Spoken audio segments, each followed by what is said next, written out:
Well, here we are in sunny Mallorca, and we're in Iet, is that correct? Correct. Yeah. And this is a complete surprise to me because before Sunday, I never thought I'd have the privilege of sitting down with, having a canya with the one and only Geoff Shreeves, Sky Sports reporter. Welcome, Geoff, to the Gap Counselling. Thank you, Gary. I'm very pleased to be here. And whilst you said you're very pleased to be here, there is something, a clause I've got to put into this. Go on. That you cannot talk about last Sunday's game. What, when you were hopeless? You missed a hatful of chances. Okay, I promise not to talk about it. I won't mention your non-performance. So we were delighted to have Geoff with us. We had a charity match, Street Angels against Major One Mallorca, and our manager for the day was Geoff Shreeves. And Geoff, share with the public your team talk. Well, if I miss out the expletives, it was basically good luck, lads. So Geoff, obviously you're a well-known public figure, more probably your voice as well as your face. But can you share a bit more about your personal journey with mental health? Yeah, it was. I don't hesitate to talk about it now. I had. It was back in 2015. I had an operation that went wrong, and as a result, I had to have a subsequent operation. I mean, which was a minor procedure, but things unravelled pretty quickly. And at the end, it culminated where I just literally I couldn't put one foot in front of another, and I couldn't work. I couldn't take on board what people were saying. I mean, working in live television, that's obviously that's horrendous. That's horrendous. Like being I don't know, a truck driver, not being able to use your hands. So I really wasn't sure which way to go, and in it with me, it manifested itself in chronic fatigue. Okay. So I found that I was just covering up all the time, and then it was somebody suggested to me, "Have you thought about seeing somebody psychologically? Something might be holding you back." And I was so desperate at that point. If they said, "Look, if you walk around with an orange on your head, it'll cure you," I'd have done it. Yeah. I was really struggling. So I went to see a guy called Dr. Steve Peters, a renowned psychiatrist, worked the cycling team, worked the England football team, and in very short, he put me straight. With him, it was quite simple. He said, "Okay, let me hear it." And just listened very carefully. And with him, a lot of it was acceptance. It was about understanding. Stop expecting to be better. Your body's been injured. Yeah. And it was at that point. So for me, where I previously, if I couldn't go out, I had a game to that day. I literally loading up on black coffee, bars, that sort of, just to try to keep levels uber high. I would just say, if I feel tired, I'm asleep. Yeah. And it sounds such a simple thing. It was really, and also as well, I didn't want to tell anybody about it. My immediate family knew about it. Okay. But I didn't want to tell my bosses. I didn't want to tell anybody at work. And even if you think of the short time since 2015, fast forward to about a year or two ago, I was hosting a show called The Debate. I did one with Craig Bellamy, which was called Off Script on The Debate. We had Chris Boyd. Also, we had Chris Kirkland as well. Oh, Chris Kirkland, yeah. Chris Boyd's brother unfortunately took his own life. So Chris is a passionate advocate for mental health. Yeah. Chris Kirkland's spoken openly about his depression. We were just sitting there talking on the show. Yeah. And I've had no qualms about sharing my story either. And the big things that comes to that, I think what we all know now is it's all right not to be all right. Yeah. In that if you had a bad foot, you wouldn't play football. If you had a bad hand, you'd have a bandage on it. Yeah. And somebody's seen you say, "Oh, is your knee all right?" "Yeah, is your foot okay?" When your mind isn't quite right, people don't see it. They don't understand the reasons behind it. And then also as well, why would we treat the mind any differently from any other part of the body? If the fact isn't quite right at the moment, you need to get help. You need to put your hand up and say, "I've got a problem here at the minute." That's easier said. Most of the time people are hesitant because of their job. But it's a self-serving prophecy in that if you carry on going, you're going to run into a dead end. And most bosses are decent people. If you go to them and say, "Look, boss, I've got a real problem. I need a bit of time away. I need a little bit of help," they'll be supportive. They will be supportive. Suicide is still the biggest killer of men in Great Britain. I think it's up to the age of 45. That's correct. Yeah. Which is an absolutely horrific, followed by prostate cancer. Okay, two completely different scenarios: prostate cancer and mental health. But the common link is people not doing something about it. Yeah. I act as I'm a mentor at Sky, so I was a scholarship scheme, and I've worked with a young gymnast, and I've now worked with a wonderful athlete, Olympic 100 meters, bronze medal winner, Imani Lara Lanzikoi, and terrific girl. And we talk about all sorts of things. As you'll always get in life, you get problems. If anybody comes to me, not just Imani, if anybody whatsoever comes to me, I say, oh, or say you come to me, you say, I've got a real problem with Street Angels family. I have a standard response. What are you doing about it? Right? Yeah. You just tell me about it, sort of achieve anything. Yeah. So if you've got, so say you open up to me and say, oh, struggling mentally in a minute. Now that's a start. It's a big step. It's nowhere near as big a step as you think. The biggest step is doing something about it. It's not going to change. We don't do anything about it. It's not going to change. So, from my personal experience, what I've been through, I would absolutely say to anybody, please, please, please speak to somebody, confide in somebody, speak to your doctor, speak to a friend. Don't suffer alone, because the pressure just builds up. And quite often, whatever it is that's causing you to trip up, it can be easily alleviated. And also, as well, from my world, from the world of football, now it's far more common. Players will speak to people, they'll speak to people privately. They're just struggling. You know, you'll see a player, I mean, it could be a player, could be any team. Oh, he's useless today, he's not done this, he's not done that. Problems at home. He might have a relative who's really sick. All of these things, I think there's now more awareness, thankfully, in society of mental health, but we've got a long, long way to go, where it becomes accepted that people will talk about it openly and will be given a sympathetic and empathetic hearing. Yes, Geoff, I agree with all your points, and within the counselling room and outside working in business and sports, there is a common identity, and it's really which depends on, you've been vulnerable, both privately and in the workplace.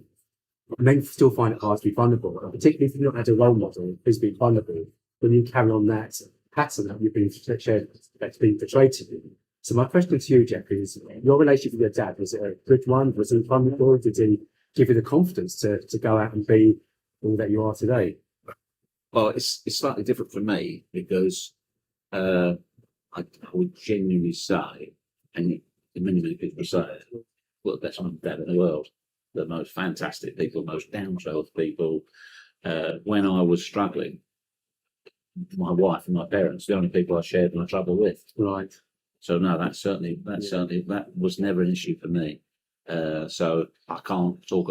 I can understand why some guys, the relationship with their father, and they look to either emulate or to mirror their fathers. Very good.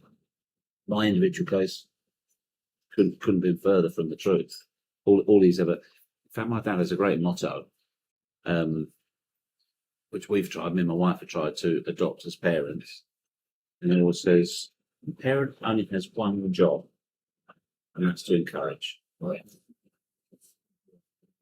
So, I could see. I know exactly where you're coming from, because some fathers don't like to show vulnerability, and some fathers don't like to show an emotional side. I think we're probably, in a lot of areas of society, we've moved on from that. But in others, perhaps some people will look at their dad thinking, I don't want to show him weakness. He's never shown me weakness. And as you probably well, the bizarre thing about that is, quite often, the father who shows an emotion, who doesn't want to show any perceived weakness, or that's a completely wrong word, could be struggling 10 times more than the son. Yeah. That's the hard thing. Yeah. I just think as somebody who's been through it, and don't forget what I went through was comparatively mild, lasted a couple of years. Also, so it makes you quite grateful as well. I can never say. I mean, it was hellish for me. I'm not going to lie, and my family. Yeah. I will never. I can't say for obvious reasons. I'm glad it happened. Of course, I can't say that. But I'm not sure I'm sorry that it happened. Okay. Appreciate that. Yeah, it gives you an appreciation, I think, for things. Things are fine until they're not. Yeah. Yeah. So when I've spoken about it subsequently, I've given talks on it as well. And all I say is, it's easy to apply a football analogy all the time in that certain players will want to, regardless of their having an injury, they'll strap themselves up, they'll get out there, give it their all, and they won't show they've injured. That works for some people, and they'll get through it. But others, actually think about it. If you're masking an injury, that injury's going to get worse. You're also letting your teammates down, but through a misguided sense of not wanting to let them down. You actually let them down because you're not fully fit. You're going to get worse, and they're not going to get the real you. So it makes no sense. Yeah. Does it? It makes no sense at all to do it. It's a difficult area. No two cases are the same. No, there's no right or wrong. And what helped me, my situation, say you were struggling with something, wouldn't necessarily be the same for you. That you can't cut and paste, can Yeah. you? Yeah. So it's tough. I would come back to your original point, and I agree with you wholeheartedly. Talk to someone. Don't bottle it all up. Don't keep it all to yourself. You're not the only one going through this. You're not the only one who's been in this situation. And 99 times out of 100, it can be fixed. People worry. It can be fixed. It's a brilliant, I don't know if you've seen it. It's a fantastic advert for cancer research at the moment. And it touches on people not wanting to know. They're too afraid to know what it is. I think it's mainly men. Mm-hmm. They get given a box and they're afraid to open the box. And then you see they all open the box and the box is empty. Mm. There was nothing there. Yeah. What happens is the fear of the fear takes over from the reality of what the problem is. When I was thinking about our meeting today, and your role is governed by words, communication. And with football, I've always said the game's won and lost in the change rooms. And you could say something that will make a guy feel 10 feet tall, and once half a comment, and destroy a guy. Have you ever gone away, thought about some of the words that you've said to either managers, players, anybody, and thought, perhaps I shouldn't have said that, or that may have been a bit too harsh, and I wonder how that may have affected him? Only 5 million times. Of course I have. Of course I have loads of times. Yeah, there's no such thing as a perfect interview. Loads and loads of times I could have worded this better, I could have said that better. Other times I've walked away and thought, could have been tougher, could have been stronger, should have been a bit more critical. So, yeah, of course. But I think that's the same for anybody, any job. It's not unique to me. It's constant self-appraisal, constant. Otherwise, you do your job, you walk away, and you arrogantly think, yeah, I did that, it was perfect, and give it no thought whatsoever. It would be like, I don't know, say a sheet metal worker or somebody who's making panels on a car, making a panel, they're not bothering to get down, line it up, look at it, make sure it's all right, finish it, and just go up and go into the next one. Can't do that. But do you ever, on a deeper level, say as a manager, football manager, you could, the heat of the moment, particularly if it's not going well, you could say some things. Then you go away, drive home, I think, perhaps I should have spoken to a player like that. I wonder how that's affected him. His mental health. From their mental health? In terms of... No, I know where you're going with that. You've got to be very careful in terms of mental health. You're not realistic to live life without praise and criticism. Mm-hmm. And don't forget, my job is, don't forget, I don't actually comment on people, I ask questions. Yeah. I never say, you were really poor today, other than about you last week. I don't say you at all. I don't pass judgment. I'll say, how do you think you played today? I might say, not your best game, was it? I might say something like that. Just provocative. No, it's journalistic work. And the player, don't forget, my bosses are the playing public. My job is to ask the questions, people at home what to watch. Again, you're a Liverpool fan. So on the basis that you're saying, do I need to be careful of people that come into a health? Let's say Liverpool lost 5-0. Do you have to say to Jurgen Klopp, well, explain yourself. That was garbage. Now, but at the same time, would you say a good question is, you're a bit unlucky, weren't you, today? Yeah. So there's a difference, there's a line which no journalist will cross, doesn't matter if it's written, television, radio. Yeah. You can't be lecturing people, you can't be bullying people. Nobody sets out to do that. Of course they don't. Of course they wouldn't do that. But I don't think, also as well, the players and the managers, it's written into their contracts, their terms of employment. The same as, I've seen an interesting case, which your point I think is alluding to. Naomi Osaka, the Japanese tennis player. Now, she has said that she's struggled with mental health, and she said, therefore, she's not going to do any press conferences on the tour. Yeah. Do you think that's right? No, I think she's got duty to the public. Exactly. Now, she cited her mental health reasons, the reason she wasn't doing it. Well, it goes back to my first point. Now, I don't know the lady, I don't know what the decision was or what she was struggling with, and I wish her nothing but full recovery. But she's not right. That's part of the game. Yeah. If it's not part, if it's not able or be in positions to deal with that, she shouldn't be playing. Yeah. You get so, it's so complex.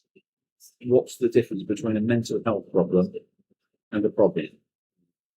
Something that vexes you, something that, I really didn't like that question. It's a fine line, isn't it? Very fine line. Really fine line. And of course, we never, as journalists, we never want to cross it and we never want to get it wrong. But at the same time, you can't have a world, I don't just mean journalists, but in any sense, so like this fine bar here, say your beer wasn't particularly cold. Would you not go and say, hey, pal, this isn't cold enough, in case it upset his mental health? Yeah. Tricky. You can't see what's going on underneath. Yeah. So that's where it goes back to, you are reliant on people seeking help and saying, look, I'm struggling. Yeah. So. Yeah, and I do see where you're coming from. I guess within more grassroots, and particularly once again with the absence of dads or a male figure, then often us men, we look for kudos with our peers. And in the sporting world arena, where it's competitive, it's about ego. And with somebody says you play well, great goal, you deserve it, you feel great. But equally, that same person next week can say, you're not even that good, or you're rubbish, or that. And that person takes it home. And it's for many, it's a throwaway comment because that person looks like he's got it all together, he can handle it. But I've had players, grown men, come to me privately and said, I didn't appreciate that problem. Not necessarily what I made, but maybe I made or someone else. And it's affected them at work, it's affected them in their relationship, and it may say it's a weakness on their part, but it's just that. Well, we're now into the realms of sport. So there's two sides to this. First and foremost, the person who made that comment, that's his style as manager or her style as manager. So that's their choice. You know yourself. Certain players need an arm around the shoulder. Others need a tough talking to. The manager gets it right or wrong. It's an improvement in the player, or the player's level goes down. That's down to the manager. By the same token, it's part of life. You've got to have the stability and the strength mentally to be able to deal with, it's the old expression, praise and criticism. Treat both imposters just the same. You're never as good as they say you are, and you're never as bad as they say you are. Also, what if the manager was right?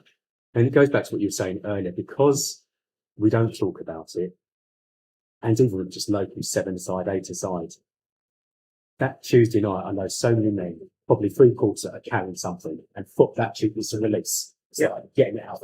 But when football doesn't become that release, it's compounded. So when you start arguing with each other, you're almost looking for a fight because I've got to get it out. It's as happened on the football pitch. Yeah. But I can't go back home like this. It's just You see that? That's that, whether it's football, but the release, the exercise. You Yeah. can get it out of your system. You see people, working out on a bag, going for a run. That's why exercise is such a great thing for releasing those feelings. It's fabulous for that. If you can do that, it's ideal. men and anger. And you must see it in sports and it's man environment. Is there a place for it? No.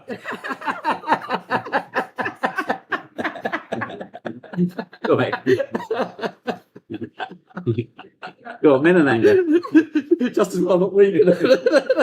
My mental health now. What did you say that doctor's name was? Is there a place for it? Violence in Not violence, but men expressing anger. question. I think if they do it in the right way, I'll give you a good example. Rooney's famous goal against Newcastle, the volley. Yeah. He just had a run-in with the referee, Yeah. and he wasn't happy, and he would pent up frustration. That ball drops to him, and he has smashed it, and even his goal celebration was angry. Yeah. But that anger was part of that goal. Yeah. So he has now. I don't think Wayne thought. I don't think he assessed the situation as right. I've anger here that I need to channel in the right direction. He just smashed it with all his talent. It produced a wonderful goal. But you'd have to say that was the right way. That was the right way to do it. As long as you're not causing anybody else any harm, that's a simple rule, isn't it? Then I don't think there's a problem with that. You can shout. You can be frustrated. You can work. You can get rid of your frustrations. It's how you take your anger out.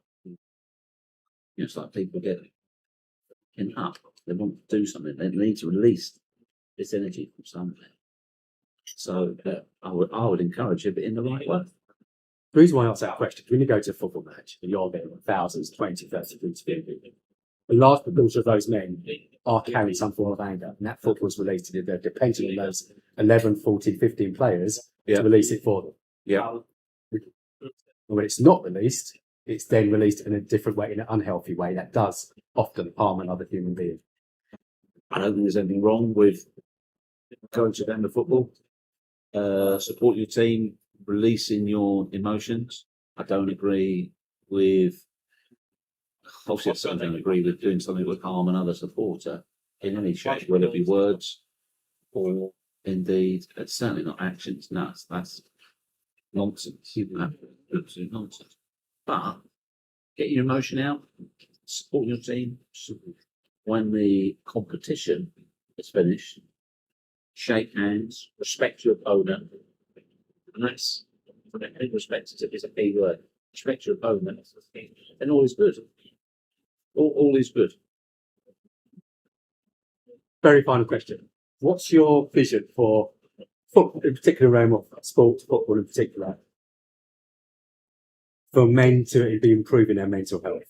What would be the big picture for you in terms of? I think football's played a massive part already in increasing men's mental health, the positivity around it. I mean, look at walking football at the age of 60. Especially guys over the age of 55, isolation and loneliness is a massive problem. They've lost touch with all their old schoolmates.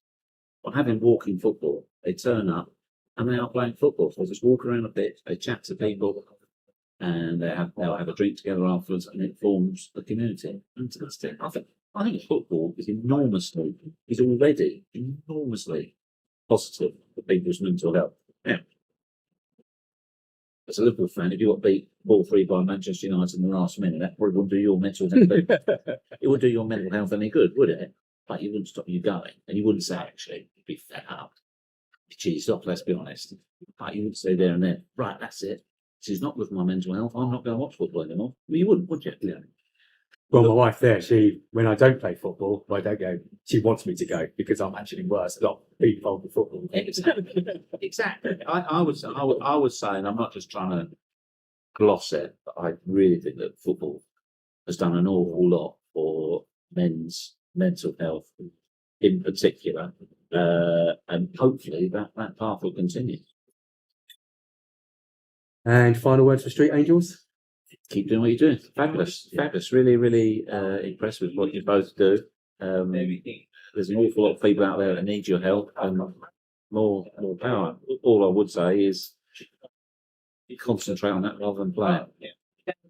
That's your forte. Thank you.